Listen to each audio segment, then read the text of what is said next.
They created their own de facto state, carved out of parts of Syria and Iraq, and ruled in a most brutal way, justifying their actions with their own interpretation of Islam.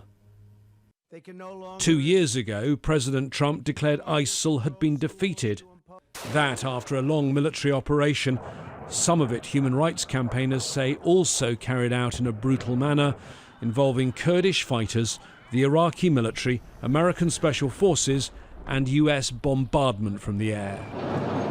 Now their former capital Raqqa lies in ruins, but experts say ISIL may be slowly rebuilding themselves in the deserts of Syria.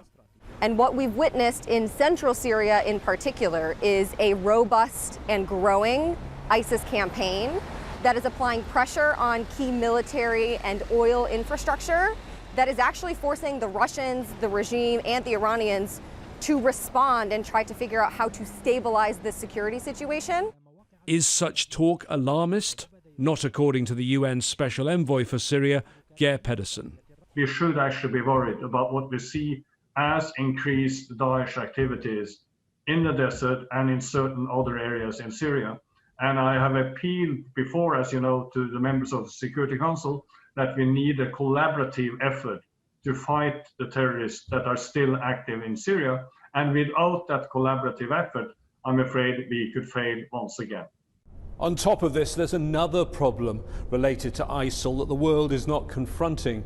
There are thousands of prisoners, some of them foreign fighters, but mainly women and children being held in camps in northeast Syria.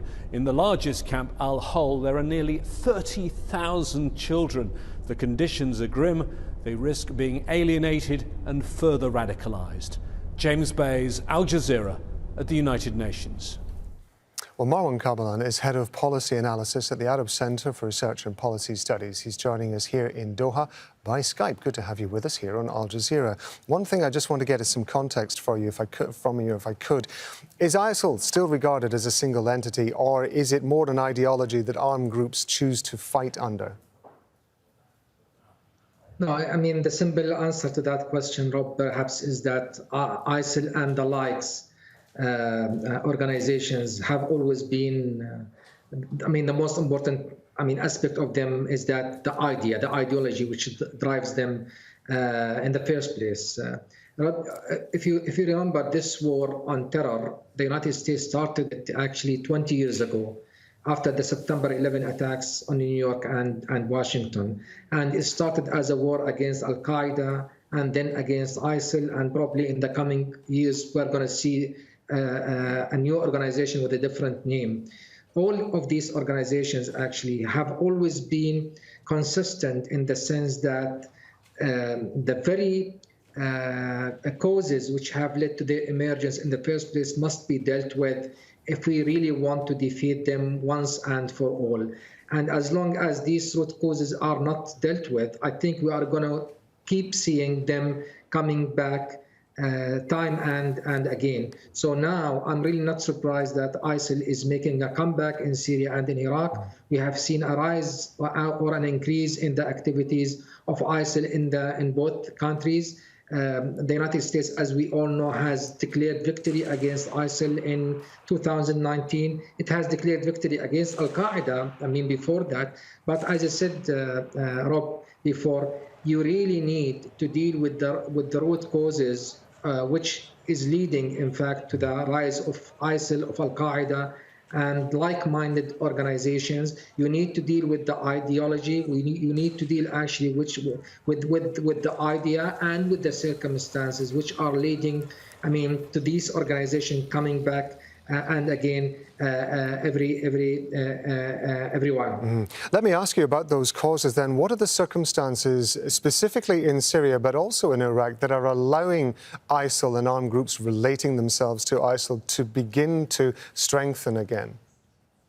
Marginalization of an important part of both Iraqi and Syrian societies are actually making parts of these societies which feel that injustice have been actually done to them, to make them sympathize with ISIL on one hand, and also sectarianism in the region is another factor that we need to deal with.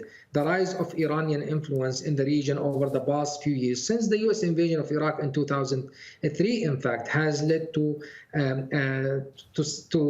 the rise of Shiite influence in the region. That is driving actually parts of Sunni societies in both Syria and Iraq into seeing ISIL as an organization that probably is representing them somehow, although, I mean, the war against ISIL has led to further destruction for these Sunni communities. But sectarianism, marginalizations of important parts of Syrian and Iraqi societies are leading actually, I mean, to the rise of ISIL one more time, and are the latent causes behind the continuation of like-minded organizations in both countries.